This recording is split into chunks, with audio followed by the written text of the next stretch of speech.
Hey y'all, I promised quite a while ago I'm gonna chat about my watercolor palettes, but it has been a process setting them up and of course collecting all the colors I had my eye on. I've been collecting, I don't know if that's the right word, but yeah, collecting them for a few years now. I've started out with a basic Winsor & Newton. I think it was a 12 half pan set of the Cotman series, and that was my first set of watercolors that were not the kitty type. So I was quite pleasantly surprised to see a difference in the quality and the way the medium works. And of course, after that and after some exploring, I found out about professional grade watercolors, and a few years ago that love affair started. As you can see, the collection has grown a bit. So the thing is, I had this huge, let me show you.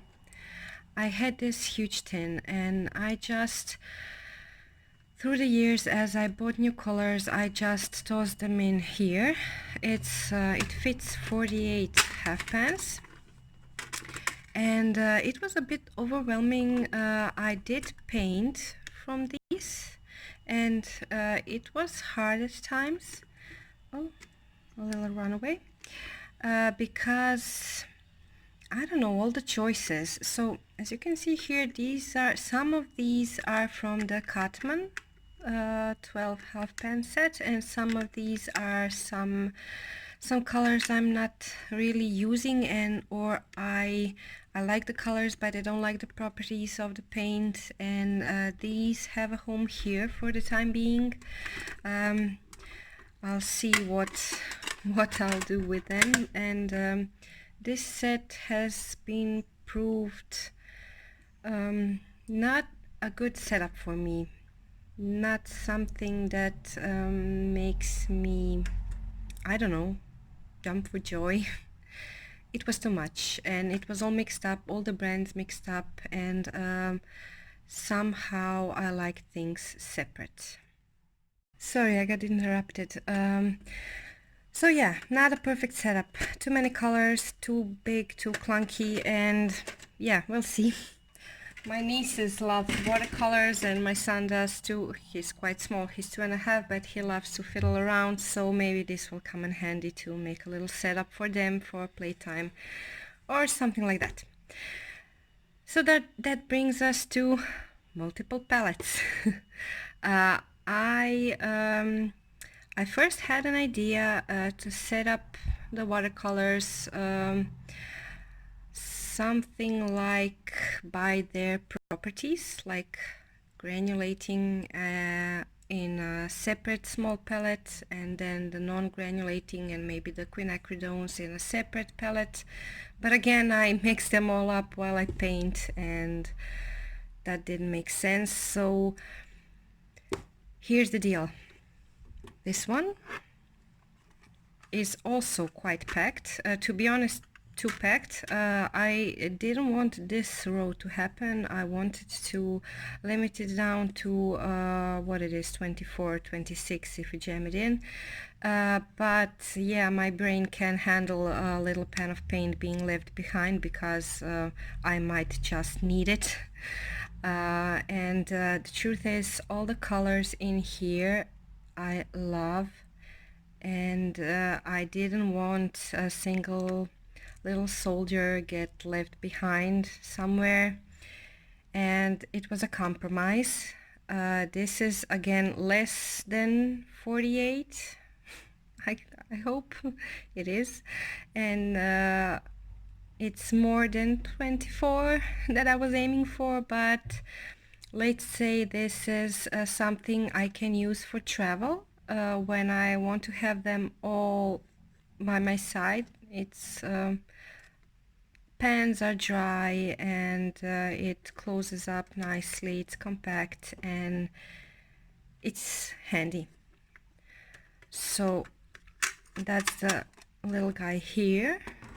These are mostly Schminke, Daniel Smith, some, I don't know, 2 or 3 are Van Gogh, the shades I like. I'm not a huge fan of that brand, but a couple of shades I do like. And I don't know, a bit of Mijello. I'm not sure if I'm pronouncing it right. I think I have a few of those here.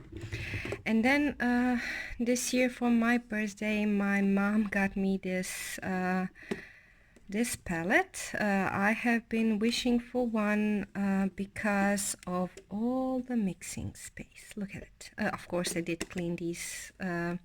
I used it and I cleaned it because I don't know, I just couldn't handle it being all dirty, but I do intend to develop a system of warm and cool and neutral shades in a separate area. I think that's quite smart to do so, and when you mix your paints you can have a good system. The cool thing is this is removable, so there's even more space if you need it. So that's handy, and when it closes it has this, this is left behind from pouring the paints. It has this rubbery lid, and it closes completely airtight, and the paints don't get too dried out. I mean, the point is to get them dry. But I made a boo-boo. Yeah, Sennelier. I have 2 colors that are made by Sennelier. I like the shades, and I wasn't thinking that when I pour them they will be, look at this, sticky. Let me zoom in. It doesn't want to zoom in. Look at this. This is just a gentle tap on the pan. I have to wipe it off.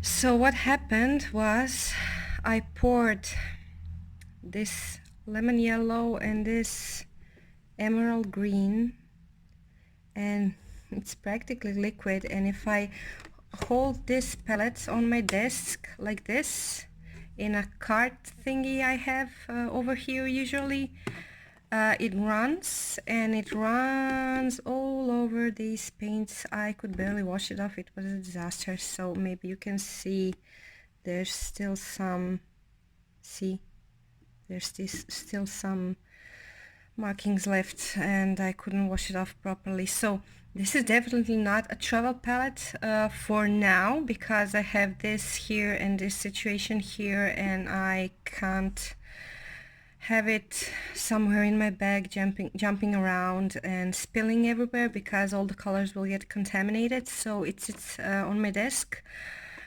in this horizontal position to keep it just free from all the green and yellow stuff. But in due time I think I'm gonna switch this color out for another lemon yellow, or maybe, I don't have a quinacridone gold in here, and I love quinacridone gold. I have quinacridone burnt orange, and when you water it down it does have pretty close, you can get pretty close. And the emerald green, I don't know, I think I can live without it, and maybe put some other green or blue tone in here. I don't know, who knows what the future brings. But I know I said I'm gonna swatch this out, but I don't think it's gonna be a 3-hour long video if I swatch all the watercolor palettes. Primarily in this video I wanted to show you what I have going for now, but I am probably gonna switch some things around some more, or let's do it separately, guys. It's gonna be too long. So again, mostly Daniel Smith, a bit of Sennelier, the naughty paints, some, I don't know, I have some Schminke here somewhere, Mijello, and Let me see. This is Van Gogh. This is the lavender color. It's quite opaque, but it's a nice hue, so I tossed it in there. And I think this is Schminke, the cobalt turquoise. I'm not sure, I'm gonna check. So yeah, that's it. These are my two main palettes.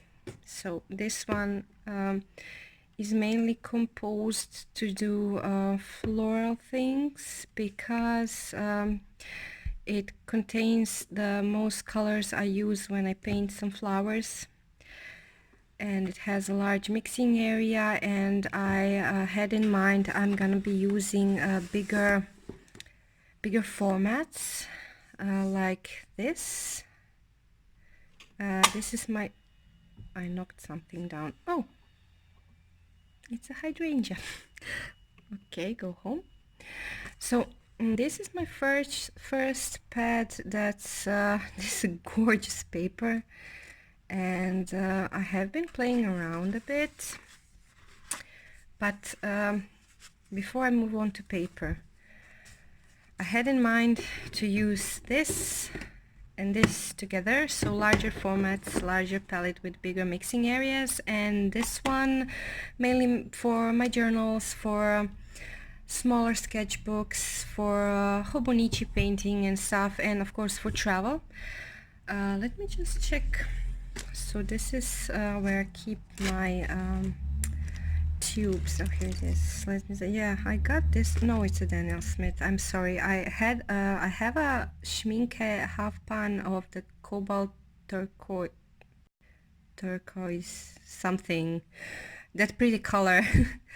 And I wanted to try the Daniel Smith one. I didn't get the Sleeping Beauty because, come on, that's just too much of the paint and too much of the price at the time being. But I saw wonderful reviews of the cobalt steel blue, and I gave it a shot. So yeah, these are all the little half pans, oh lord, little tubes. And yeah, that's the Mission Gold Mijello, yeah, I have no idea. Let me know. This is a pretty color. These are actually quite huge and affordable, and I like their vibrancy. Let me just find the Sennelier Naughty Paints. So just so you know, if you have a studio, oh, this is the Van Gogh.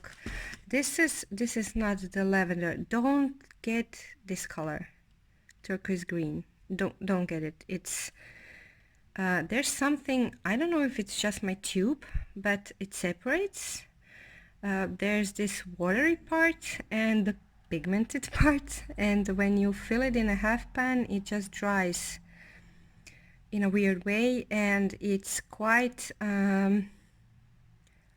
let's say it is this color, but it's kind of muddy as is. I'm not sure. I'm not a fan. So I'm not sure. Oh, this is the lavender one. This one I like. It is opaque. I think it has white in it or something, but it's a nice shade. I'm not sure if I'm gonna dig out the here we go. So beware. Beautiful colors, beautiful pigments, but sticky as hell, and it's gonna mess up your palette if you're gonna play around with it. I think if you just pour a little bit in a half pan, like half of it, and let it dry really well, you can get away with it. I can get away with it in here. There's just a little bit of this color, but here no. So have that in mind. And the last thing I wanted to chat about, and YouTube is filled with swatching videos of Daniel Smith, Sennelier, Schminke, I don't know, Mission Gold, Core, whatever brand you want, Winsor & Newton, and so on. Student grade, professional grade, you can find them all. If you really want, I can make an effort, and I can make I need to make a swatch card of this and put a little name beside every color and pigment information, and I can, I don't know, upload that to my Instagram or something if you're curious what every color is. But to keep it short, buff titanium, Daniel Smith, Sennelier, lemon yellow. This one is, God, I have no idea. Oh yeah, it's some kind of, it's Daniel Smith, but it's medium Hansa something, I don't know. This one is quinacridone burnt orange. This one is mission gold red deep something. This one is quinacridone coral from Daniel Smith, and I absolutely adore this color, but it dries weird. See, it has cracks, but I poured it beautifully, but it's just the nature of the beast. This one is mission gold blush peach something something, I don't know. This is also mission gold opera, not opera rose, but it's some kind of opera, bright opera. It's the fluorescent pink, this, and it doesn't translate on camera. Everybody says that, and it's true.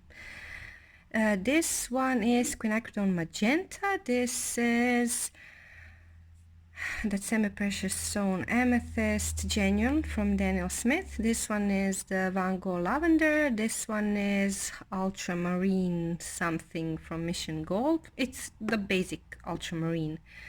This one is the Mayan genuine. You can quite see it. It's from the Primatech series from Daniel Smith. This one is that Daniel Smith cobalt teal something, not the Sleeping Beauty, but the other one. It's a pretty shade. This one is the Naughty Sennelier, emerald green, and gosh, these are so dark. I think this one is the sap green Daniel Smith. This one is from the Primatech also. Oh god, some green color, and this one is actually the Moonglow from Daniel Smith.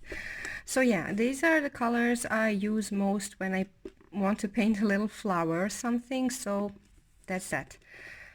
Swatch card, pigment info, brand info and such. I will get to it. I will make the pretty information card and stuff like that, but I just didn't get around to it. Let me just check my phone's battery because I don't want it to die. Just a moment. Okay, we're good to go for a few more minutes. I don't want to get cut off and record a whole video and my phone is dead, you know. So this one we covered. This one. So all of the colors I have in here are also in here. So yeah, I'm the psycho that has double pans filled, but of course this one is extended and has some extra, like I don't know, serpentine genuine. I love quinacridone gold from Schminka. These are the Schminka cobalt teals and greens and that stuff. This is the green gold or something. This is like the real gold from Schminka. I don't know, some more Van Gogh. These are the dusk colors, the pinks, the violets and the greens or something. They're quite interesting. They add a cool effect. It's not something that you would mix with other paints. I think they would get all muddy. I mean, I had that experience, so just a tad here and there, maybe for a certain effect, and that's it. So basically this is this palette but extended and more portable for travel or something, and smaller pens, smaller brush, smaller paper. Oh my god, tongue twister. And yeah, that's it. Pretty and compact. Let me just move that out of the way. Okay, and then we get to the latest edition, And oh my god, I have a thing for handmade watercolors because they have character and they're different. And I mean, you can't get it at a store, guys. I mean, you can get it from the maker and not from, I don't know, your craft store or art supply store. And someone did that by their own hands. They molded the paint. They used the huge glass thing and mixed the pigment, and yeah. So I love handmade watercolors, and Kristine knows that, and she knows I like the process and the paints, the brushes, the water, the pigments, and playing together, and yeah. So this year I got a little Christmas present, and I got it way early. And you guys, this is Kristine's watercolor set of handmade watercolors, and just look at that party in half pans. I mean, come on. These paints are so juicy and pigmented. I hate comparing them to some factory-made professional grade watercolors, but I have the same, I don't know, feeling, but when I dip my brush into these paints, it just reactivates, and that's the property I love about, let's say, Schminka watercolors. The pigments flow, they're intense, this is just a quick swatch, like nothing, I didn't put any effort, I just barely dipped the brush inside and this happened. So these guys, these are, I mean, really amazing watercolors and so vibrant, and this is such a complete palette. The only thing I believe is missing here for someone who wants a complete set of every possible, I don't know, the way the sets are made. You have your yellows, the reds, oranges, and violet pinks, blues, greens. I think it's missing it's missing a burnt sienna or quinacridone gold or something, some of those neutral colors. Honestly, I'm not missing it because I can easily mix something up. You can also, and of course I have the other sets, but I honestly can't find anything I would say that this set lacks for my own way of using it.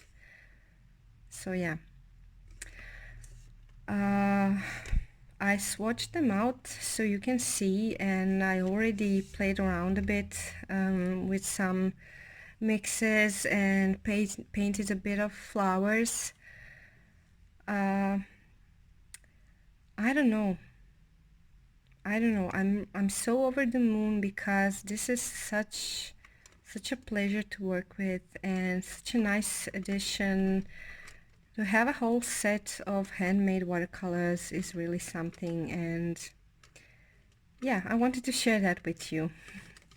You can find a video on Kristine's channel, just search for London Gifties, and she has a long video where she swatches out the entire, I think it's 48 half pan set, and tells you all the names and shows you up close every color, every pigment. And if you're into that, grab a cup of tea and go watch Kristine's video. I'm not gonna do that again because she did it amazingly and she really showed you everything. But yeah, I did want to share with you at last my my palette setups and what I have going. And yeah, if I'll find the time, I'll try to make time and do this one that you have been asking me for. I'll make the swatch card with all the name and pigment info and share that. I hope I may be able to do that soon and just merge all the videos together in one, hopefully not too long, watercolor story time. So I wanted to show you some cutty paper. Just let me check. This is something I have been painting lately, and I've been using these watercolors. These are mainly London Gifties with a touch of some other pigment here and there, because I don't know, for example, I love Green Apatite Genuine from Daniel Smith, and I use it all the time on every single floral or botanical piece I do. I add a little bit to the leaves because it's just love. So I have barely started this. This is the first thing I did, and I had a little oh my god, my vacuum cleaner is starting up. Sorry. I'll continue this a bit later. Okay, I'm back.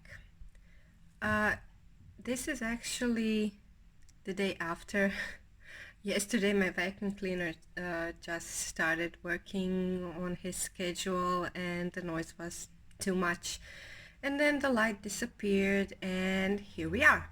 So I decided to stop procrastinating and just go ahead and make this swatch card. I finished it this morning, and let me just show you. It's just really rough, but it has all the important info some of you have been asking me to share about this palette I've been setting up. So there it is, all the colors and the pigment info for all of you that might want to know. You can, if you want, you can pause here and read through all of the little notes here, and you can see there's the brand, DS is Daniel Smith, there's the name of the color, pigment info, and I'm gonna swatch them out. We're gonna swatch them out together. So as I said, regarding my mixed palette, all the colors that are in here are also in here with some additional ones. The London Gifties Advent palette, I highly suggest you check out Kristine's YouTube channel. She has an amazing video of all the 48 colors swatched and explained, so you can check that out there. I don't want to be repetitive and make this an insanely long video and swatch out everything. But of course, on my Instagram and over here, I'm gonna share how I'm using her amazing palette. And let's just focus here on this one and the most requested thing in the last couple of weeks. So let's go. I'm gonna sit down and hopefully this will focus, and let's get swatching.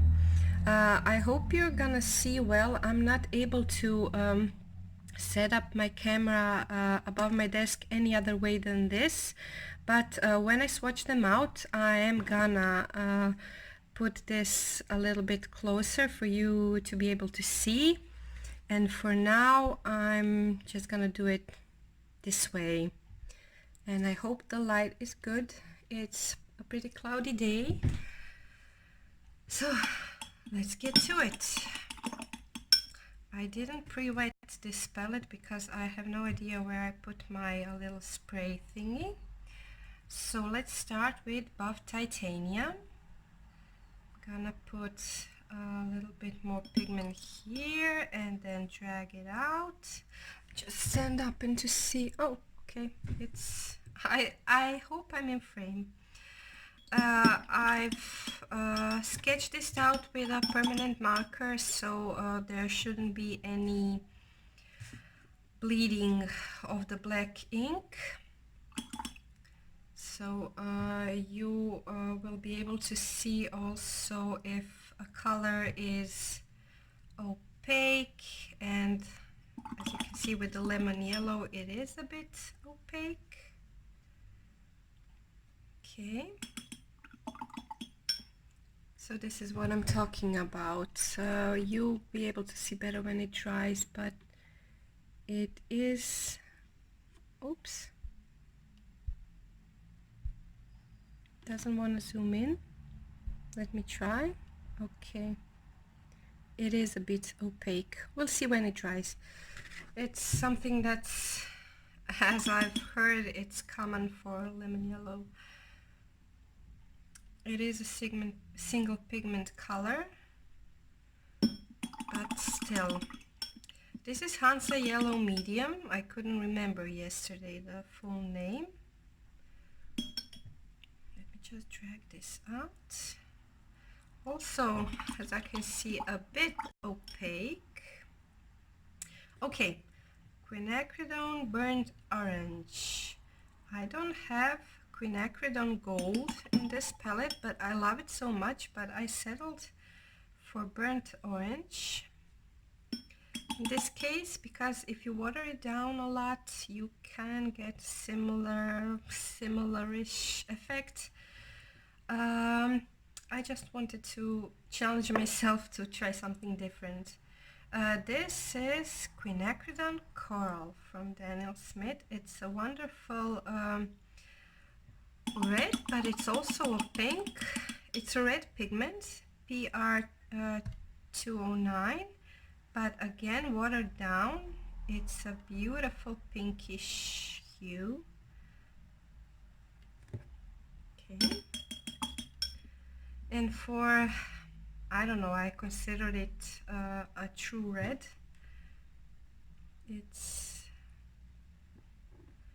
It's permanent. Oh, I mixed them up. Oopsie. I think I made a mistake. This is permanent red deep, and this is quinacridone coral. I don't know how I mixed that up, but you'll be able to see. That's what happens when you're in a rush. Oh well. Okay, shell pink. This is quite opaque, if I remember. Yeah, it is. We have some bleeding over here. Let me clean that up. Shell pink is quite opaque, but it's a beautiful pinky color. It does have white. Oh, I'm not gonna be able to get a clear tone here because this is, okay, here we go. The quinacridone coral is running in the pink. As I said, it is quite opaque, but it's a pretty pinky color and could be useful for, I don't know, pretty pink flowers or maybe some skin tones if you're into that. Okay, this is Bright Opera from Mission Gold. This is fluorescent, quite aggressive. But again, in florals, this is so handy. There it goes. Just check. Oh my god, it hasn't been zoomed in. This is getting to be quite a disaster. Oh well. Let's go further.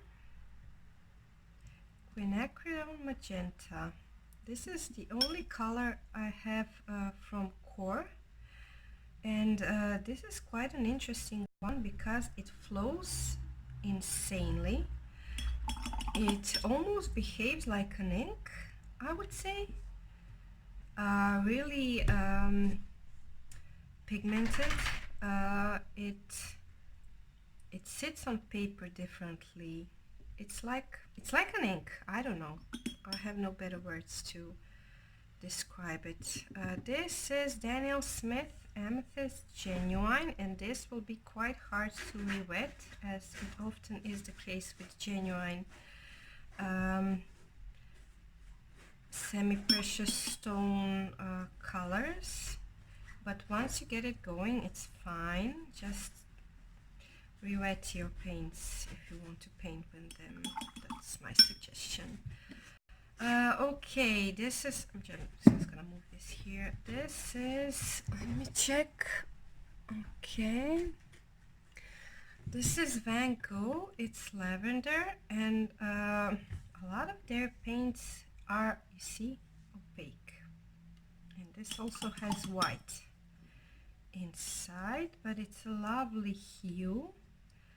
I like it for, again, florals and some details. I don't mind the opaque effect in certain colors, so I just roll with it. This is Mission Gold Ultramarine Light. I think it's the classic ultramarine. There are some variations in different brands, but this one is the ultramarine you all might know.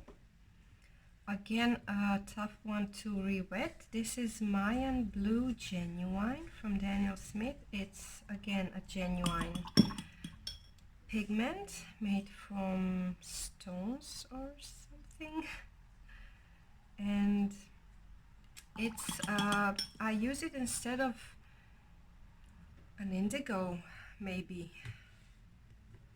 It's an interesting hue. Okay, the cobalt steel blue is over here.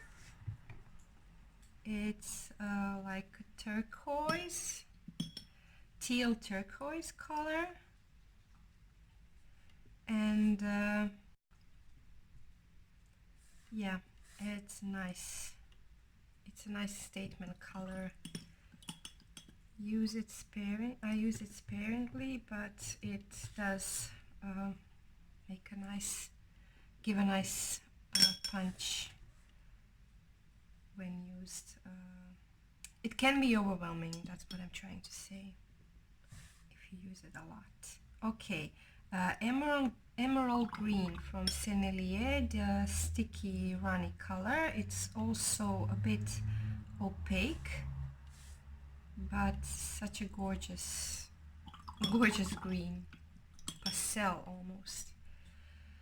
Okay, sap green, that's just a color you, if you don't like mixing your own, it's a convenience color, but it's such a must in my palette for a green, because this one is also a bit granulating, and it's such a vibrant, lively green, almost too much, but you can tone it down a bit. Okay, this is also a genuine, it's jadeite. I use this one instead of those phthalo, is it phthalo greens? The darker greens. And it's the thing I love about this color, because depending on how much water you use, it can be so dark, almost black, but it can also be a beautiful light, but a muted green. And last but not least, my favorite and almost